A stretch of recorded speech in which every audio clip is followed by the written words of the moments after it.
morning everyone. I am Ravindra Kumar from our Climax Education Hub.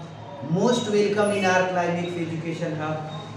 तो आज मैं class 10th का mathematics का नेक्स्ट सीरीज को आगे बढ़ाते हुए chapter number 3 pair of linear equation two variable का एक्सरसाइज 3.6 और 7 के इस वीडियो में क्वेश्चन का सॉल्यूशन दिया जाएगा।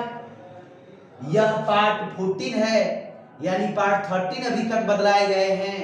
इसका मतलब ये है कि 13 वीडियोज आपको देख लिए होंगे, उसका बेनिफिट क्या होगा आप लोग खुद से अनुभव करते होंगे।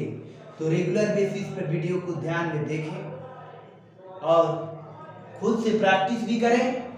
इसके बाद हम आगे की तरफ चलते हैं, आगे का सॉल्यूशन भी दे रहे हैं।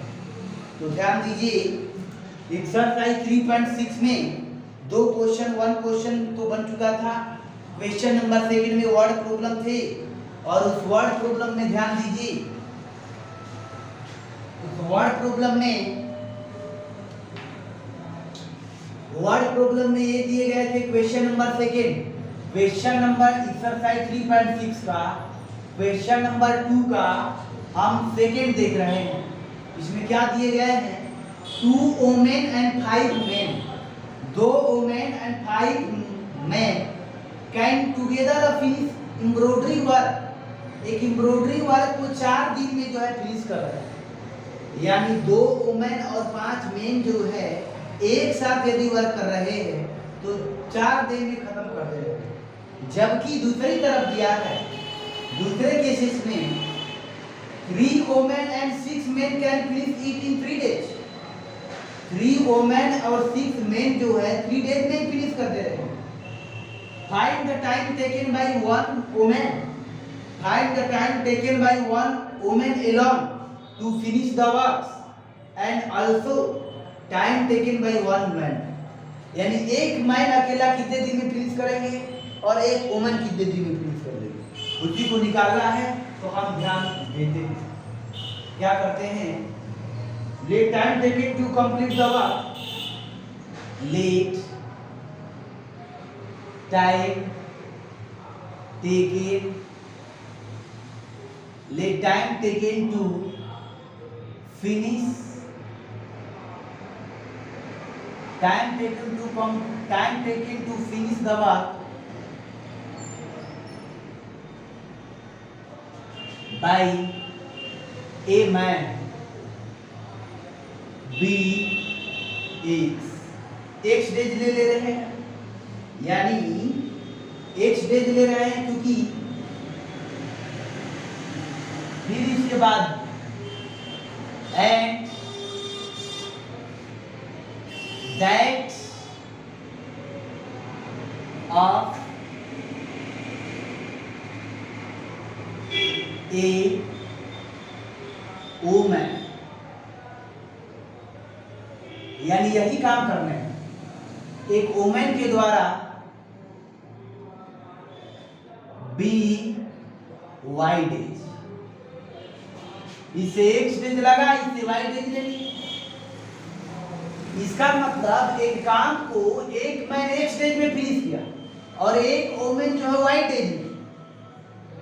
तो टाइम एंड वर्क में क्या होता है, यदि एक वर्क को करने में x डेज लग रहे हैं तो 1 डे में कितना वर्क करेगा, 1/x पुट कर। वर्क जो है एक यूनिट, यदि x डेज में कंप्लीट हो जा रहा है तो 1 डे में कितना होगा, 1/x होगा। यदि सारे लोग इनफॉर्मली से वर्क करें तो फिर एक मैन के द्वारा, एक वुमेन के द्वारा y डेज लग रहे हैं, तो इसका मतलब 1 डे में कितना होगा, 1/y। अब हम अकॉर्डिंग टू क्वेश्चन चलते हैं, सीधा बात, according to question. Condition first में क्या है, ध्यान दीजिएगा। कंडीशन फर्स्ट में है कि 1 मैन जो है 1/x डेज, 1 मैन जो है x डेज में कंप्लीट तो 1 मैन एक दिन में कितना करेंगे 1/x। तो ये 1/x जो है 1 मैन का एक दिन का काम, लेकिन तो 1 मैन का 2 दिन का काम कितना होगा 2 × x हो जाएंगे, 2 × 1/x हो जाएगा। 1 मैन का एक दिन का काम 1/x और 2 मैन का एक दिन का काम 2/x। ये जो है 2 ओमेन का 1 डेज का वर्क है, और जो है 2 ओमेन इसका माने हैं तो 2 ओमेन, पहले ओमेन लिखा है इसके बाद मैन लिखा है, तो कोई बात नहीं, तो मैन वाला हम लेते हैं। तो 5 मैन है तो 5/x ले लें, और 2 ओमेन है तो 2/y ले लेते हैं। हम मैन को x मान लिए, ओमेन को y मान, तो ये 5/x प्लस 2/y, ये क्लियर समझ में आ रहा है। ये 4 दिन में खत्म, तो ये जो है 5 मैन का एक दिन का काम 5/x, ये 2 मैन का 1 डे का वर्क जो है 2/y, यानी दोनों का 1 डे का ही वर्क है। 5 मैन का 1 डे वर्क, 2 ओमेन का 1 डे वर्क, एक दिन का ही वर्क है। आप दोनों मिलकर 4 डेज में कंप्लीट कर रहे हैं तो 1/4 हो जाएगा, एक दिन में इतना वर्क होगा, यानी वर्क को बैलेंस किया गया। तो ये इक्वेशन हो गया फर्स्ट। अब हम इसको कैलकुलेशन कर सकते हैं। फिर इसके बाद कंडीशन सेकेंड में, कंडीशन सेकेंड में क्या है कि 3 ओमेन यानी 3/y और 6 मैन यानी 6/x कितने दिन में कर रहे हैं 3 डेज में, तो 1/3। ये इक्वेशन फर्स्ट, ये इक्वेशन सेकेंड, इसको सिंप्लीफाई करेंगे जैसे पहले समझे हैं, x और y का आएगा वही आंसर होगा। तो निश्चित रूप से समझ में आ रहा होगा कि हो क्या रहा है और समझना कैसे है। तो ध्यान देंगे, फिर आगे की तरफ बढ़ना हम चाहेंगे। तो फिर आगे की तरफ देखते हैं।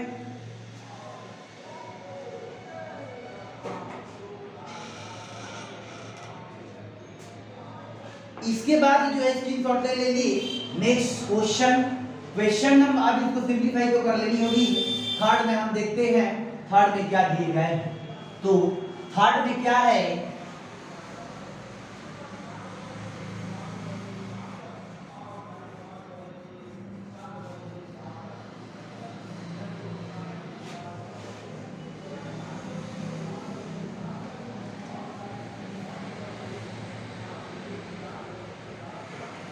तो निश्चित रूप से मालूम चल रहा होगा।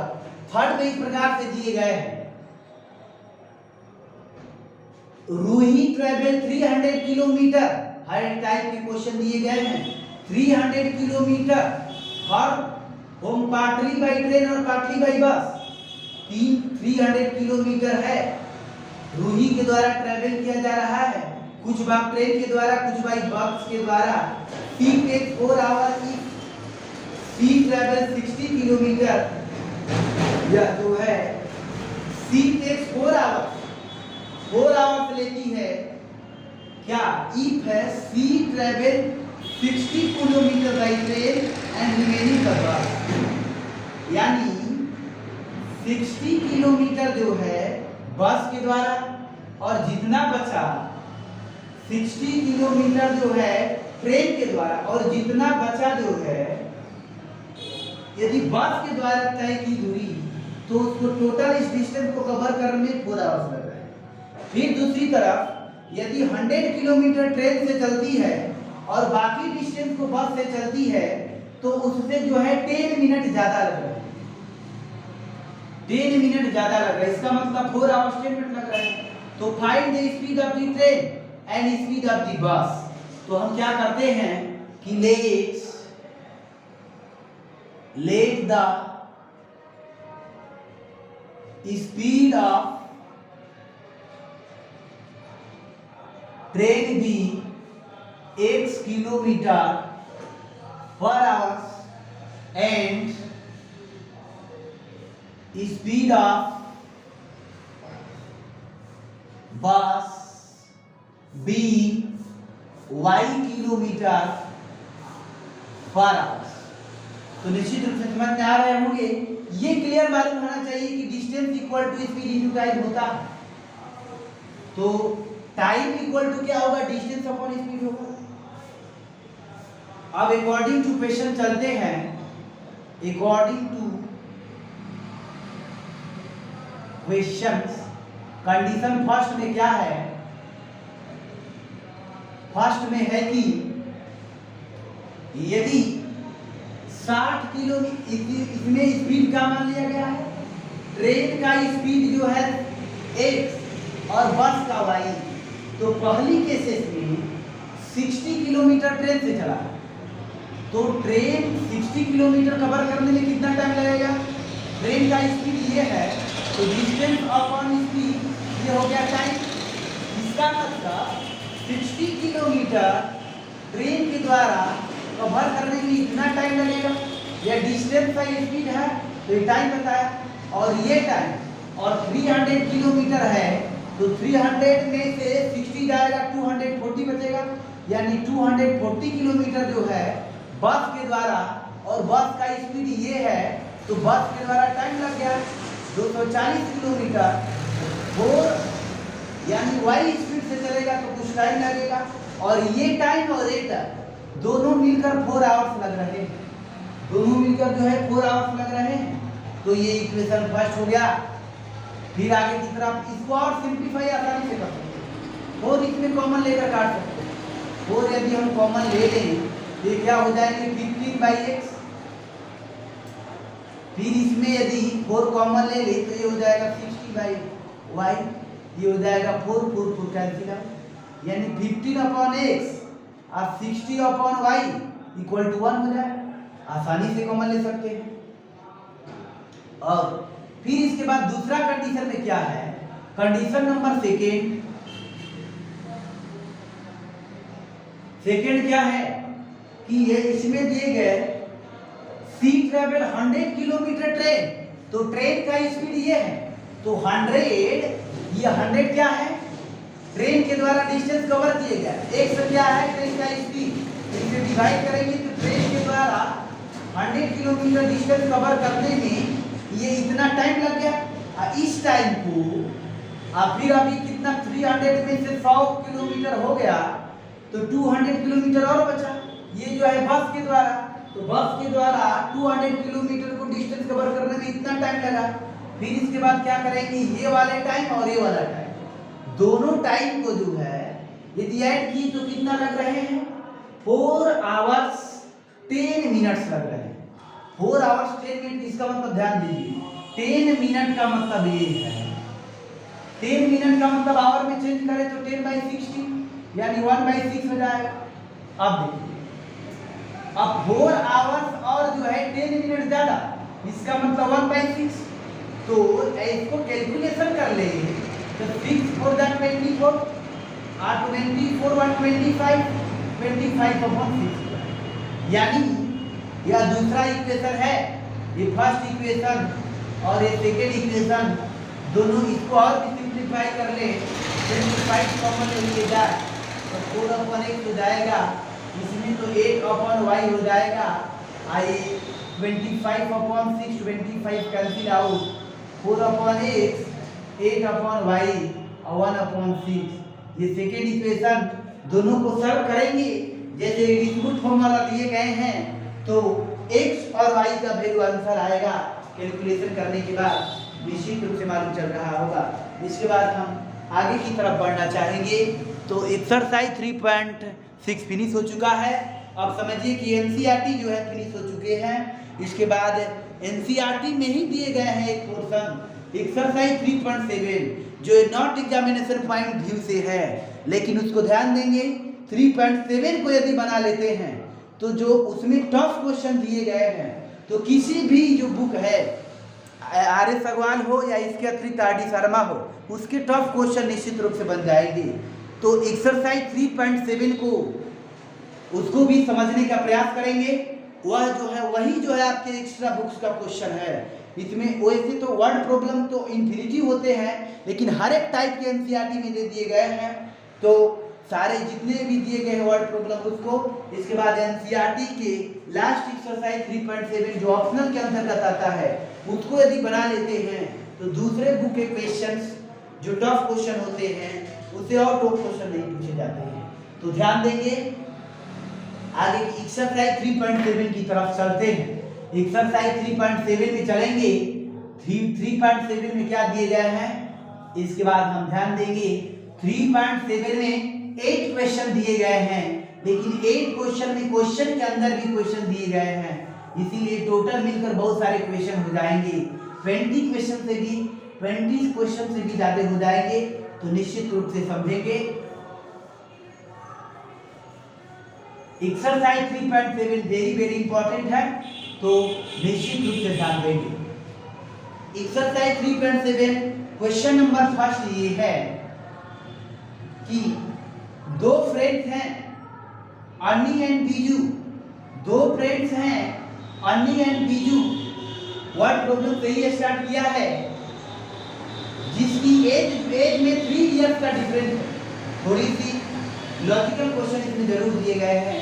डिफरेंस एज का जो है, दो फ्रेंड हैं तो ये मालूम नहीं है कौन बड़ा है, अन्नू बड़ा है या बीजू बड़ा है, लेकिन 3 इयर्स का डिफरेंस है। तो ध्यान देंगे, अन्नी के फादर ऑफ अन्नी जो है धर्म से, अन्नी फादर धर्म जो है उसका एज अन्नी के एज से जो है डबल, अन्नी के एज से डबल है। किसकी एज? अन्नी के फादर धर्म का एज जो है अन्नी के एज से डबल। एंड बीजू का जो एज है, बीजू की एज उसकी सिस्टर कैथी है, उस कैथी की एज की जो है, कैथी की एज के डबल के इक्वल जो है बीजू का एज है। तो ये ध्यान देंगे, कैथू और कैथी और धर्म की एज का डिफरेंस जो दिया गया है 30 दिए गए हैं। तो अन्नी और बीजू की एज जो है मालूम कीजिए। तो निश्चित रूप से इसमें क्या दिए गए हैं ध्यान दीजिए। लेट, इसमें क्या कर देते हैं, let present age of,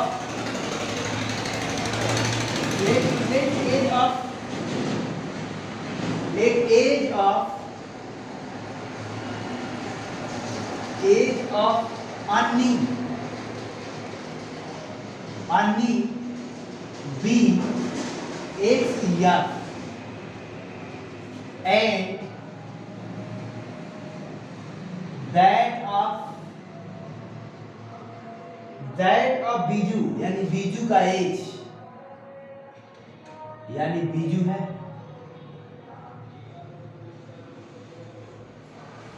that of Biju, यानी बीजू का एज be Y years।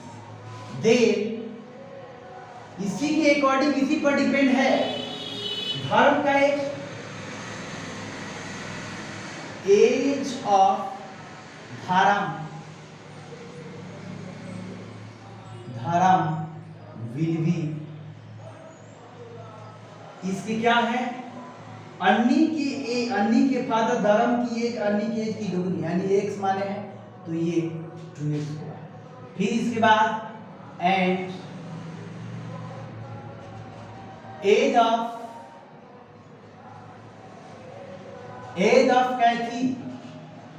कैथी का जो एज है, कैथी विल बी, कैथी का जो हो जाएगा, ये बीजू का एज है, बीजू की बहन कैथी है, कैथी के एज के डबल ये बीजू है, यानी बीजू बी Y ईयर है, तो Y यही डबल है, इसका मतलब ये y/2 होगा, ये y/2 होगा। तो अकॉर्डिंग टू क्वेश्चन अब ध्यान दीजिए, इसमें कंडीशन फर्स्ट क्या है, according to question according to question क्या है, कंडीशन फर्स्ट में इसमें तो मालूम नहीं है कि फ्रेंड, दोनों फ्रेंड अर्ली और बिजी हैं तो बड़ा कौन है, लेकिन एज में डिफरेंस 3 दिया है।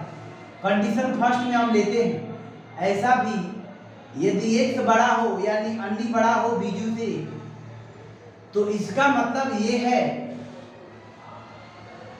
तो x minus Y equal to 3 हो जाएगा। यदि इसी में 2 केस आ गए, इसमें 2 केस आ गए, यदि इफ ये कंडीशन है तो इफ ये कंडीशन है यही बड़ा हो तो ये y minus X equal to 3 होगा। यहाँ पर 2 कंडीशन प्राप्त हो गए, यानी इस इक्वेशन को लेकर सॉल्व करेंगे, डिफरेंट आंसर प्राप्त करेंगे। फिर ध्यान दीजिए, फिर इसमें दिए गए कि कैथी और धर्म के एज का डिफरेंस 30 इयर्स है, तो इसका मतलब जो है कैथी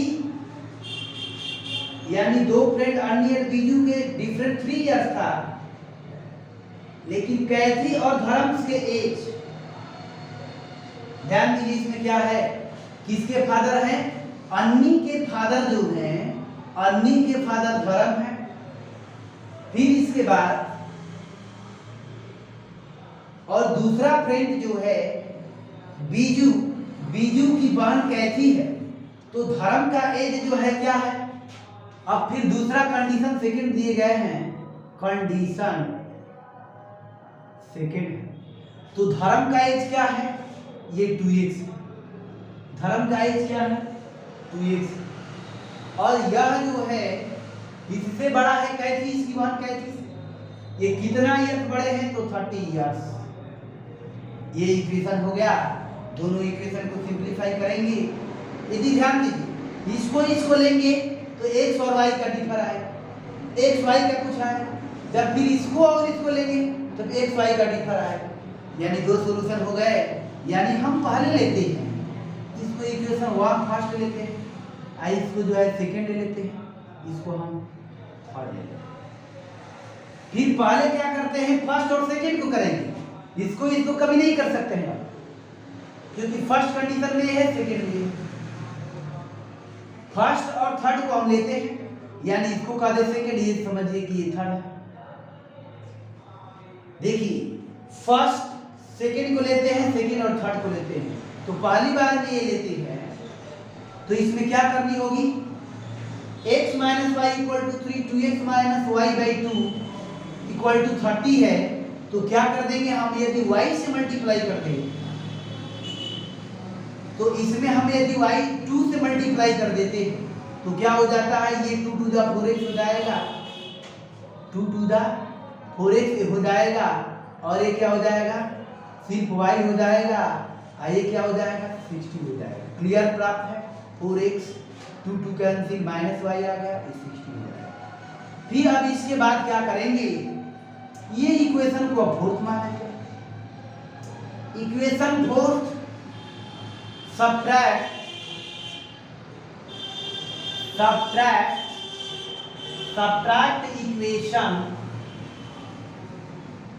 equation first from, subtract equation first from equation fourth यानी ऊपर, माइनस वाई इक्वल टू 16, ये x minus Y equal to 3, minus ये कर लेंगे तो ये हो जाएगा 3x, आइए तो कैंसिल आउट हो गए, 60 में से 3 जाएगा क्या होगा, यदि 60 में से 3 जाएगा तो 57, ये हो जाएगा 19, यानी x इक्वल टू 19 ईयर्स, यानी x इक्वल टू 19 ईयर्स आ गया, और y इक्वल टू क्या हो जाएगा अगेन, तो इसमें x minus Y equal to आगे की तरफ बढ़ा लेंगे, तो x minus Y equal to 3 है, तो पुट कर देंगे, putting the value of y तो लिखनी होगी, इसमें थोड़ी सी सिंपलीफाई ज्यादा कर फर्स्ट करते हैं, ये 19 माइनस वाई इक्वल टू 3 होगा, तो ये 19 और ये कर दिए यहाँ पर आए 3, यहाँ पर आए y, 19 में से 3 गया 16, यानी एक ये आंसर हो गया, एक ये आंसर, x इक्वल टू 19 और y इक्वल टू 16। फिर इसके बाद अब हम लेते हैं, अब फिर क्या काम करते हैं, यदि दूसरा एज ले लेते हैं, थोड़ी सी अब ध्यान देंगे, दूसरा वाला जो है, अब कौन सा इक्वेशन ले लेंगे, अब इक्वेशन हम ले लेंगे थर्ड वाला और फोर्थ वाला। थर्ड वाला फोर्थ लेंगे, एक्स वाई का डिफर आएंगे, वही आंसर हो जाएगा। नेक्स्ट क्वेश्चन का सोल्यूशन नेक्स्ट वीडियो में प्रोवाइडेड कराना संभव हो जाए होगा। तो टेक केयर, दैट्स ऑल।